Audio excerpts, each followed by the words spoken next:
brûlant mon cœur. Que tout mon être vibre pour toi, sois seul mon maître, ô divin roi.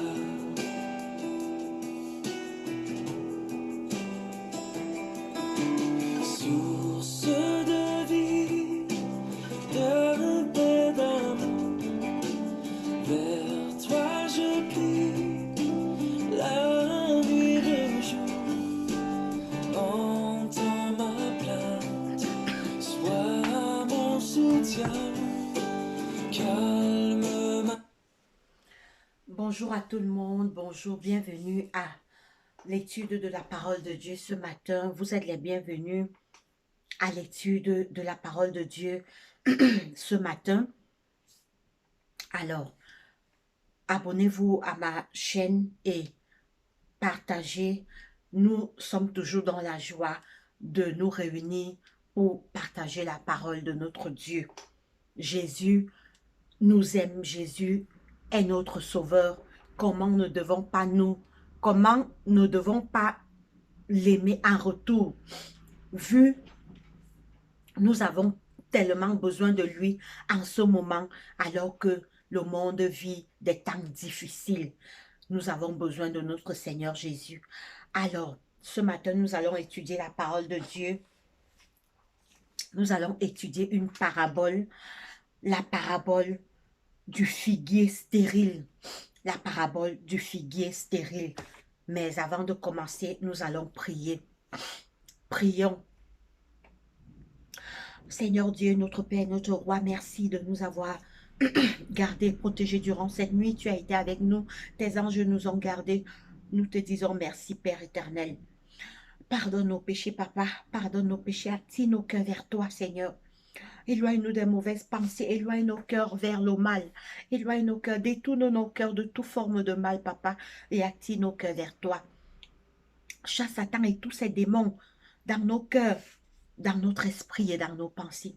Attire nos cœurs vers toi, Seigneur.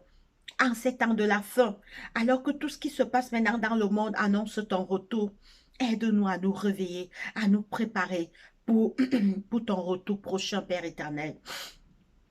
Je te présente ce matin les malades, Seigneur, dans les lits d'hôpitaux, les malades dans les maisons. Oh Dieu, étends ta main guérissante et pitié. Guéris les malades, les prisonniers, les aveugles, les lépreux, les enfants de la rue, toutes les familles endeuillées, ne les oublie pas. Attire nos cœurs vers toi, Seigneur Jésus. Attire nos cœurs vers toi. Et tiens-nous par ta main puissante. Nous t'implorons, Père, attire nos cœurs vers toi. Aide-nous à laisser le mal, à nous repentir et à revenir vers toi. Exauce notre prière. Saint-Esprit de Dieu, enseigne-nous ce matin. Chasse Satan et tous ces démons qui vont vouloir nous distraire. Je t'ai ainsi prié, Papa, au nom de Jésus-Christ, mon roi. Amen. Alors, nous aurons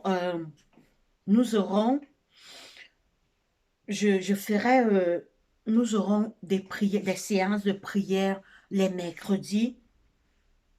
Nous aurons les séances de prière les mercredis. Nous avons besoin de prier. Ça sera les mercredis ou le vendredi. Je suis encore en train de réfléchir. Alors, pendant ces séances de prière, nous aurons trois phases. Priez également pour moi, pour que Dieu me donne la force. Moi-même, je suis pas juste. Je ne suis pas mieux que ceux qui m'écoutent. Nous sommes tous des pécheurs. Nous tombons tous. C'est Jésus seul qui peut nous relever. Donc, priez également pour moi. Parce que je voudrais commencer cette séance de prière. On aura trois phases. On aura d'abord l'adoration. On va louer Dieu. Après l'adoration, on aura la confession. On aura la confession. On va demander à Dieu le pardon de nos péchés et on va lui demander de permettre que nos cœurs s'éloignent du mal. Alors la troisième phase, ça c'est on va prier pour nos problèmes, pour les maladies, pour nos soucis.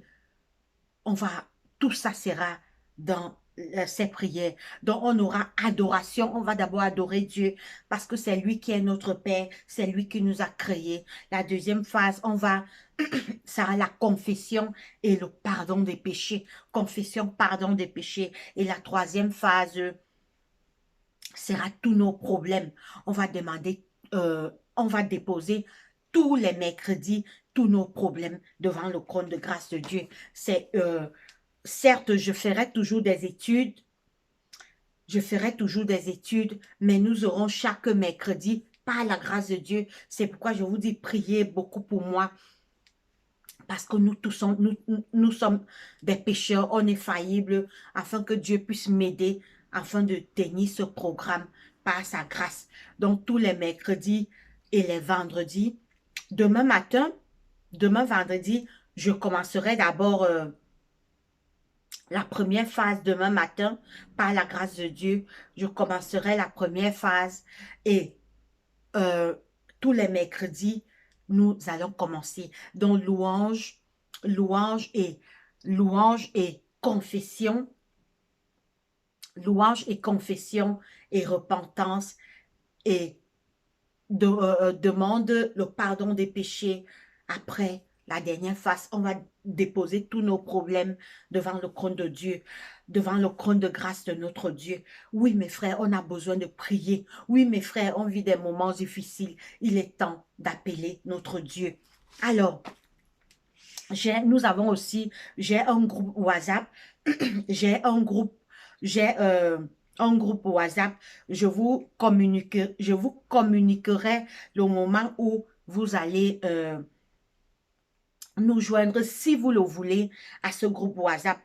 Qu'est-ce qu'on va faire à ce groupe WhatsApp? On aura des études, des échanges et on va souvent se retrouver pour les études sur Zoom également.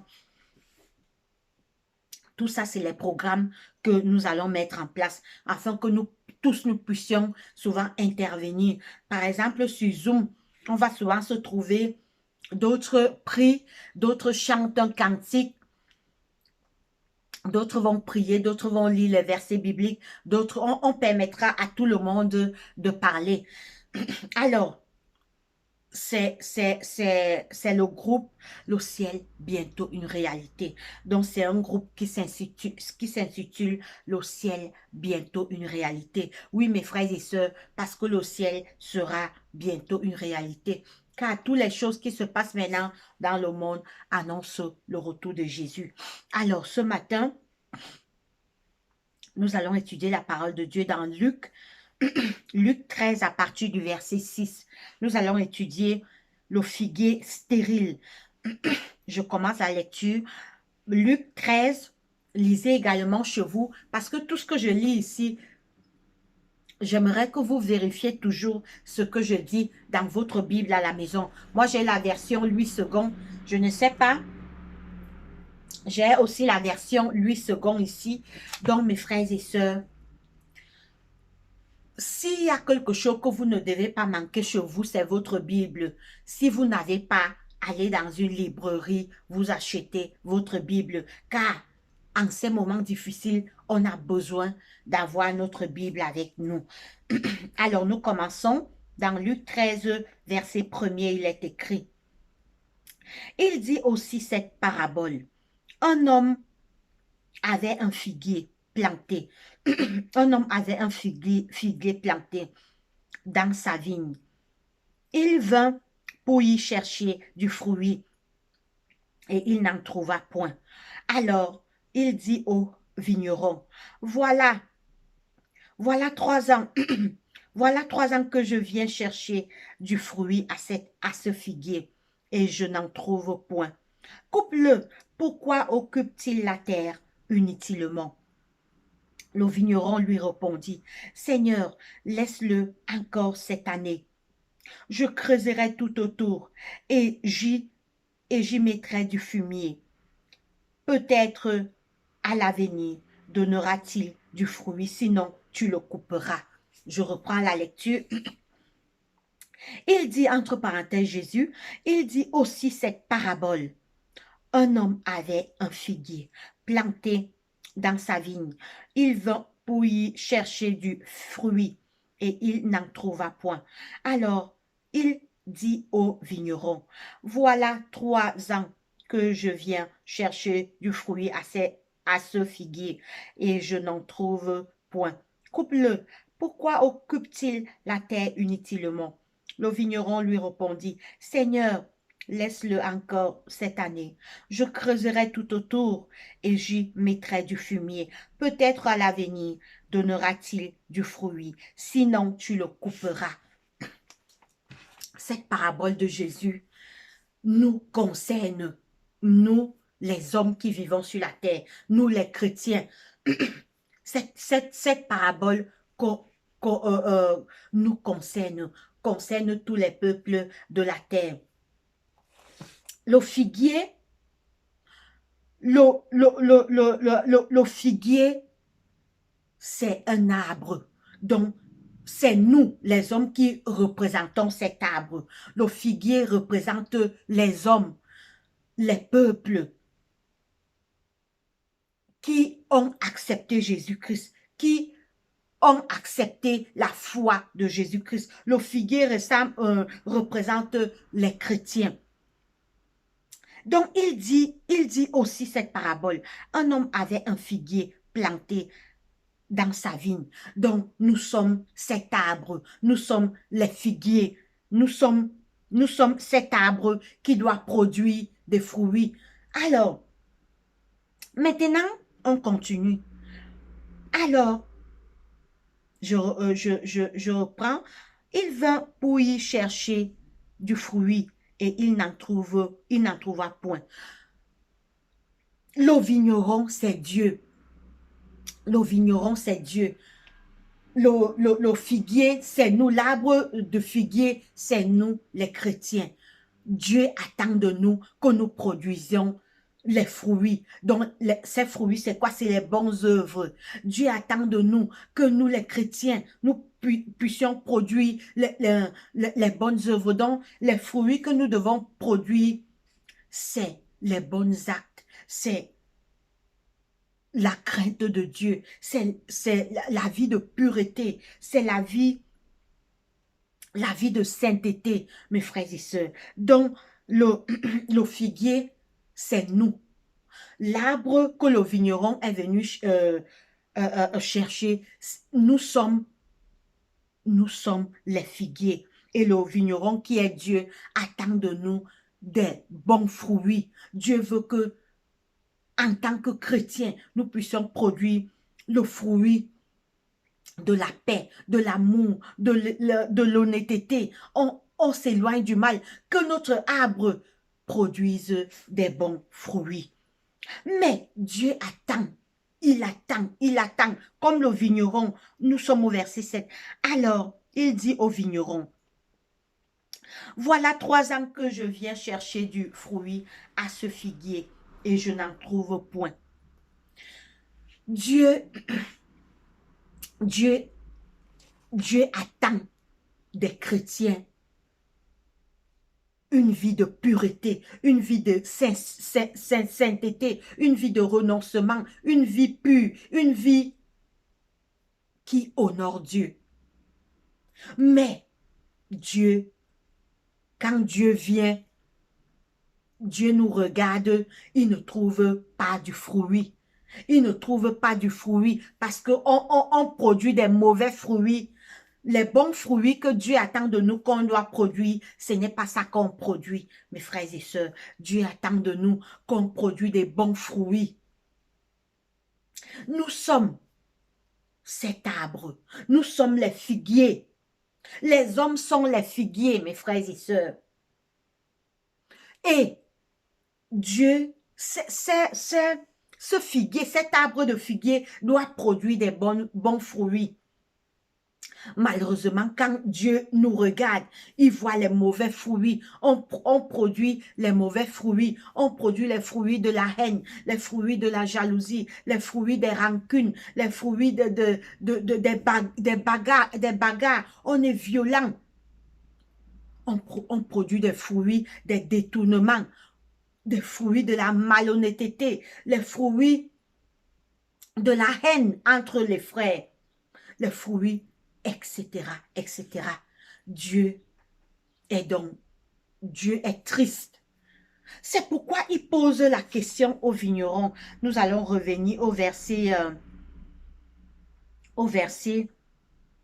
Alors, alors il dit aux vignerons, voilà 3 ans que je viens chercher du fruit à ce figuier. Donc, Dieu attend.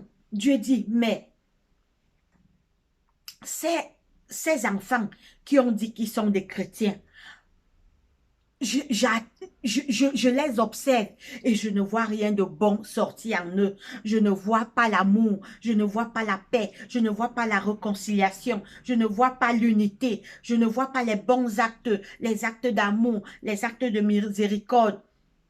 Je ne vois que les mauvais fruits, je ne vois que les fruits de la haine, de la violence, des détournements de fonds publics, des fruits des assassinats, des fruits des divisions. Et Dieu va dire quelque chose. Dieu va dire quelque chose. On reprend le verset 7. Alors, il dit aux vignerons, voilà 3 ans que je viens chercher du fruit à ces figuiers et je n'en trouve point. Coupe-le. Vous écoutez. Dieu dit que coupe-le. Donc, coupe-le veut dire simplement que la patience de Dieu aura une fin. Maintenant, mes frères et sœurs, écoutez ce que le vigneron va dire. Écoutez ce que le vigneron va dire. Parce que, alors, il dit au vigneron, voilà 3 ans que je viens chercher du fruit à ce figuier et je n'en trouve point. Coupe-le. Pourquoi occupe-t-il la terre inutilement? Mes frères et sœurs, Dieu dit que on occupe la terre inutilement. Oui, quand on produit les mauvais actes, quand notre figuier, le figuier que nous sommes, produit les mauvais actes, on occupe la terre inutilement. Dieu dit que coupe-le. Pourquoi occupe-t-il la terre inutilement? Est-ce que nous occupons la terre inutilement en faisant le mal? Quand on occupe la terre inutilement en faisant le mal, on est perdant parce que à la fin, le salaire du péché, c'est la mort. Au dernier jour, au jour du jugement, on sera perdant. C'est pourquoi on occupe la terre inutilement. Nos noms ne seraient pas maintenus dans le livre de vie et on ne sera pas sauvé. Mes frères et sœurs, Dieu attend de nous qu'on produise des bons fruits. Les fruits de la crainte de Dieu, les fruits de la paix. Dans notre famille, soyons des gens de paix. Cherchons la paix. Dans notre lieu de travail, cherchons la paix. Soyons honnêtes. Soyons des gens qui transmettent la paix autour d'eux. Éloignons-nous du vol, de la malhonnêteté, de la haine, de la jalousie. Ne soyons pas les gens violents, soyons des gens tolérants, des gens qui aiment la tempérance. Mes frères et sœurs, Dieu est encore patient. Il nous donne le temps. Écoutons ce qu'il dit au verset 8. Nous allons lire le verset 8. Le vigneron lui répondit, « Seigneur, laisse-le encore cette année. Je creuserai tout autour et j'y mettrai du fumier. Peut-être à l'avenir donnera-t-il du fruit, sinon tu le couperas. » Le fumier ici représente le Saint-Esprit. Le fumier, c'est le Saint-Esprit. Dieu nous envoie le Saint-Esprit pour nous convaincre du péché, parce que quand Jésus est parti au ciel, il nous a laissé le Saint-Esprit. Jésus a dit, il vous convaincra du péché. C'est ce Saint-Esprit qui attire notre attention. Il attire notre attention que, attention, ma fille, attention, mon fils, tu es déjà dans une mauvaise voie. Laisse la voie que tu prends là. Le Saint-Esprit, il ne fait que chaque année, après, je prends un exemple. Si on vivait en l'an 2000, l'an 2000, le Saint-Esprit, l'an 2000, si tu avais une mauvaise vie, le Saint-Esprit te convainc. Si tu étais un grand menteur, un voleur, si tu étais violent, si tu étais un agresseur, si tu étais un bagarreur, si tu étais quelqu'un qui était un assassin, le Saint-Esprit, il vient, il touche ton cœur, il te convainc, il dit, laisse mon enfant. Si c'est le vol, laisse. Si c'est le mensonge, laisse. Si c'est la jalousie, laisse. Si c'est la rancune, laisse. Car ça ne va pas te sauver. La voie que tu prends là, c'est la voie de la perdition. La voie que tu prends là, c'est la voie de la mort. Le Saint-Esprit, année après année, l'an 2000, il vient dans nous parce qu'il y a toujours une petite voix. Quand tu fais le mal, une petite voix qui te dit, qui vient te confier, c'est le Saint-Esprit. Et c'est ce que le vigneron lui dit, au verset 8, le vigneron lui dit, Seigneur, laisse-le encore cette année. Je creuserai tout autour et j'y mettrai du fumier. Peut-être à l'avenir donnera-t-il du fruit. Sinon, tu le couperas. C'est le Saint-Esprit qui est le fumier. Le Saint-Esprit est là. Il nous dit, laisse la rancune, laisse la jalousie, laisse le mensonge, laisse le vol, laisse la malhonnêteté, laisse la haine dans le cœur. Ne sois pas quelqu'un, si tu es un assassin, laisse. Si tu es un criminel, laisse. C'est le Saint-Esprit. Année après année, l'an 2000, il ne fait que te parler. L'an 2001, il te dit 2002, 2003, 2004, 2005, 2010, 2000, 2019, 2020, 2021. Le Saint-Esprit est là. Il y a une petite voix dans le cœur qui ne fait que te parler. Mon enfant, laisse. Mais malheureusement, par moments, nous-mêmes, on étouffe le Saint-Esprit. On ne veut pas l'écouter. On dit, quand la petite voix là vient nous convaincre, on dit, ah, laisse-moi, j'aime le mensonge. Donc, quand le Saint-Esprit vient dans nos cœurs, il nous convainc. Qu'on regrette notre péché et on se repent. Donc, on endurcit notre cœur, on ferme notre cœur au Saint-Esprit. On l'étouffe en fait. On étouffe le Saint-Esprit, on étouffe le Saint-Esprit, on l'étouffe pour qu'il ne nous convainc pas. Parce qu'en fait, c'est le Saint-Esprit qui nous convainc du péché. Donc, on l'étouffe, on ferme notre cœur. Finalement, un jour, le Saint-Esprit nous abandonne. Il part. Et quand le Saint-Esprit nous abandonne, on n'est plus protégé par Dieu. C'est pourquoi, mes frères et sœurs, n'étouffons pas. Quand il y a toujours une petite voix qui nous convainc du péché, cette petite voix nous parle, c'est le Saint-Esprit. Donc, mes frères et sœurs, le figuier, c'est nous les hommes. Le fruit que le vigneron vient chercher, c'est nos bonnes œuvres, nos bons actes. Le vigneron, c'est Dieu qui attend de nous des bonnes actes, qui attend de nous la pureté, la vie de sainteté, la vie chrétienne pure. Le fumier, c'est le Saint-Esprit. Le fumier représente le Saint-Esprit. C'est pourquoi quand Dieu dit que, mais ça fait des années que cet homme est chrétien, cette femme est chrétienne. Elle ne change pas. Elle est toujours dans la même vie. Elle mène une double vie. Elle se dit chrétienne. Mais, donc les faux chrétiens, elle part à l'église, quand elle revient, quand elle part à l'église, elle met le manteau de la sainteté. Mais quand elle sort de l'église, elle reprend sa même vie. Sa même vie de mensonge, de rancune, de jalousie, de querelle, de violence, de haine, etc., etc. En bref, tout le mal que nous connaissons.